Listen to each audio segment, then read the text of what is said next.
हम लोग अब इस डॉक्यूमेंट में ये देखते हैं कि जो टैक्स के कैलकुलेशंस थे वो कहाँ तक हम लोगों ने ठीक किए थे। मैंने पहला एग्जांपल जो दिया था वो था, मैंने एज्यूम किया था कि हमारी इनकम कितनी है।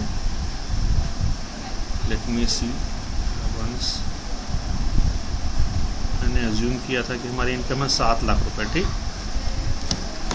तो 7 लाख रुपए पे जब टैक्स लगाएंगे, ये असेसमेंट ईयर 2020-21 के हिसाब से है, ये मैं लिख दूँ तुम लोगों को ताकि कंफ्यूजन ना हो तुम लोगों को। 2020-21 के हिसाब से है ये। ठीक, इनकम जो है ये 7 लाख रुपए की। अब इस पे टैक्स का कैलकुलेशन करना है। तो जैसा कि हम लोग जानते हैं कि टैक्स स्लैब में सबसे पहला नियम क्या आता है, अप टू 2.5 लाख नील, इसके ऊपर 1 पैसा भी टैक्स नहीं लगना है।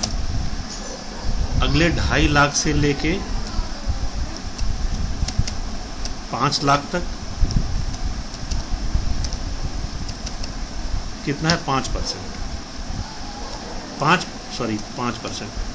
5% का ये 2.5 लाख हो गया। 2.5 लाख से 5 लाख तक तुम्हारी इनकम 2.5 लाख हुई। अब 2.5 लाख का 5% हो गया 12,500। इसका मतलब एक ये टैक्स है तुमको जो देना है।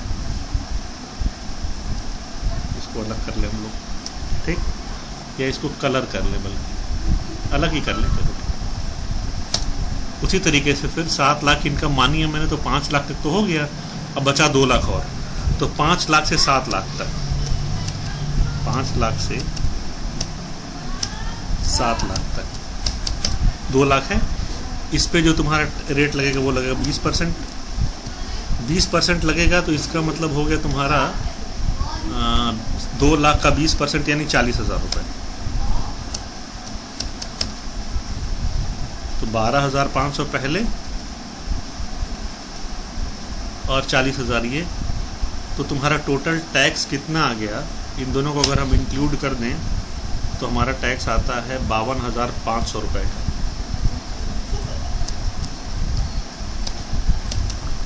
ठीक, 52,500 रुपये का टैक्स आ गया तुम्हारा। अब इस पे मैंने बताया था तुम लोगों को कि 4% की रेट से एडिशनल सेस लगता है। इसमें तुम 4% जो है सेस कैलकुलेट कर दो। 4% किसका, 4% ऑफ 52,500। तो ये तुम्हारा हो गया 52,500 का 4% कितना हुआ,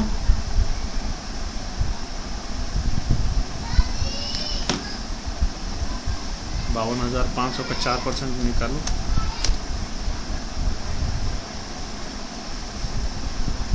52,500 का 4%,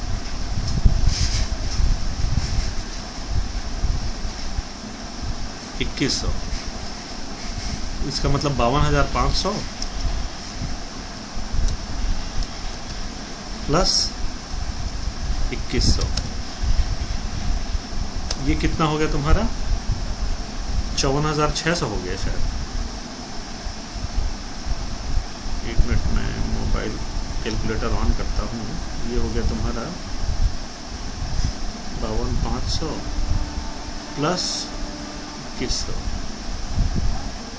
ये हो गया 54,600। तो 54,600 आपकी टैक्स लायबिलिटी हो गई तब जब आपकी इनकम है 7 लाख रुपए। ध्यान देना फिर से, ये असेसमेंट ईयर 2020-21 के हिसाब से हम लोग चल रहे हैं। असेसमेंट ईयर 2020-21 के हिसाब से हम लोग चल रहे हैं। ठीक, उसी तरीके से फिर हम लोग आगे आते हैं। अगला एग्जाम्पल मैंने क्या माना था, हमारी इनकम कितनी है, 7 लाख तो हो गया।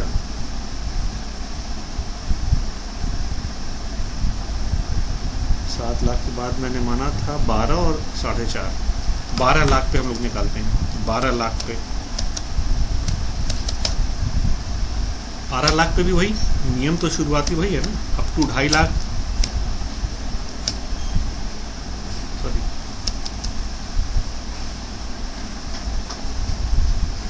यहाँ से इतना लिखने के बजाय इसको पेस्ट ठीक कर दूं तो भी ठीक है।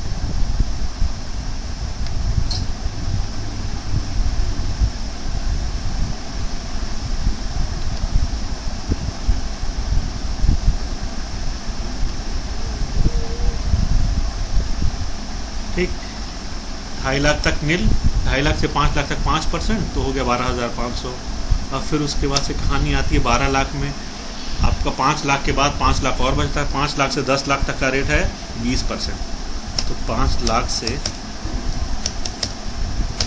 10 लाख तक का रेट है 20%। ये निकाल लो फिर 5 लाख का तुम्हारा 20% कितना हो जाएगा? 5 लाख का 20% तुम्हारा हो गया 1 लाख। 1 लाख, ठीक। तो जो अमाउंट आता है, नहीं सॉरी, ये तो और भी बचा हुआ है, 10 लाख तक हो गया। अब 12 लाख इनकम है, तो यानी 10 लाख से 12 लाख,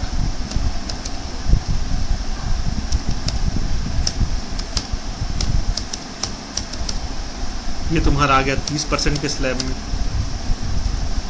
तो 2 लाख पे 30% कितना हो जाएगा? 2 लाख का 30%, 2 लाख का 10% होता है 20,000 रुपये, तो 60,000 रुपये हो गए। 60,000 रुपये ये हो गया, ठीक। तो टोटल तुम्हारी टैक्स लायबिलिटी कितनी आ गई? 1 लाख ये 60,000, 1,60,000 और 1,72,500। अब इनकम टैक्स डिपार्टमेंट कहता है कि भाई इसके ऊपर आप 4% सेस दीजिए अलग से, ठीक है। यही 4% ऑफ 1,72,500, जो भी आपकी टैक्स लायबिलिटी आती है वही।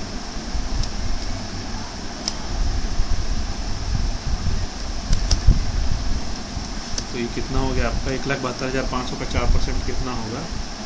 इतना देखिए,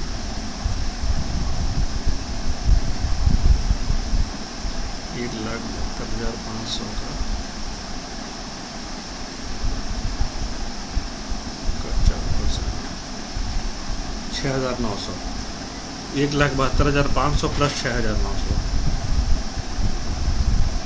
प्लस 1,72,500 तो हो गया 1,39,400। 1,739 बट 79 400, 1,79,400 रुपये। ये तुम्हारी टैक्स लायबिलिटी बन गई। इसमें क्या हो गया? 556, ठीक, ये हो गया। ये समझ में आ गया तुम्हारा 12 लाख पे टैक्स लायबिलिटी का कैलकुलेशन। उसी तरीके से एक एग्जांपल मैंने और लिया था, क्या बोला था मैंने, कौन क्या है उसमें, एक बार देख लें हम लोग। 4.5 लाख, 4.5 लाख, 4.5 लाख में भी वही नियम चलेगा, अप टू 2.5 लाख तो नील,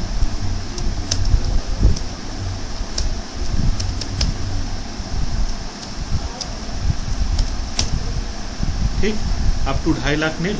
इसके बाद से 2 लाख और बचता है, 2.5 लाख से 4.5 लाख तक तुम्हारा, 4.5 लाख तक कितना बचा? 2 लाख ही बचा। इस पे 5% के रेट से टैक्स लगेगा, सॉरी 5%। तो 2 लाख पे 5% कितना होगा? 2 लाख का 10% होगा 20,000, तो यानी 10,000 होगा। 10,000 हो गया ये, ठीक। और कुछ है नहीं, तुम्हारी टैक्स लायबिलिटी इतनी बन जाएगी 10,000 रुपये की। अब हाँ, 10,000 रुपये तो बन जा रहा है, जैसे मैं करता आ रहा हूँ, पूरा मैंने ऐड कर दिया तो 10 लाख बन गया। ये नील को भी इधर ही रखो ना, ताकि तुम्हारे समझ में आए। नील को भी इधर ही रखो ताकि तुम्हारे समझ में आए, क्लियर है। ये भी तो टैक्स लायबिलिटी है, नील है तो भी टैक्स लायबिलिटी तो है ना, जीरो है ना। ऐसा तो नहीं कि कर मुक्त है।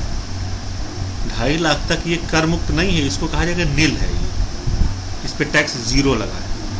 10,000 हो गया, 10,000 पे 4% और ऐड कर दो। अब इस बार मैं शॉर्ट में लिखूंगा 10,000 प्लस 4%, पूरा नहीं लिखूंगा। 10,000 का 4% कितना होगा? 4/100, 400 हो गया, तो 10,400 टोटल हो गया टैक्स लायबिलिटी। तो ये चीज़ है, इससे तुम लोग अपना आंसर मैच करो। इसके बाद मैं अगले वीडियो में भेजता हूँ। पहले तो तुम लोग अपना आंसर ये मैच करो। इसमें मैंने ये माना है, जैसे कि मैंने कैलकुलेशन में बताया था, कि जिस एसएससी के लिए तुम लोग ये इनकम कैलकुलेट कर रहे हो, वो एसएससी एक इंडिविजुअल है। जैसा कि मैंने बताया था कि एसएससी 3 पार्ट्स में होते हैं।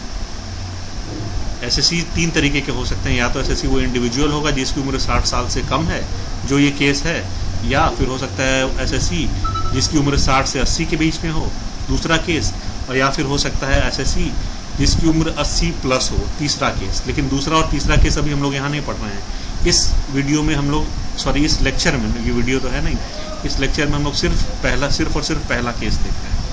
तो इसको तुम लोग मैच करो।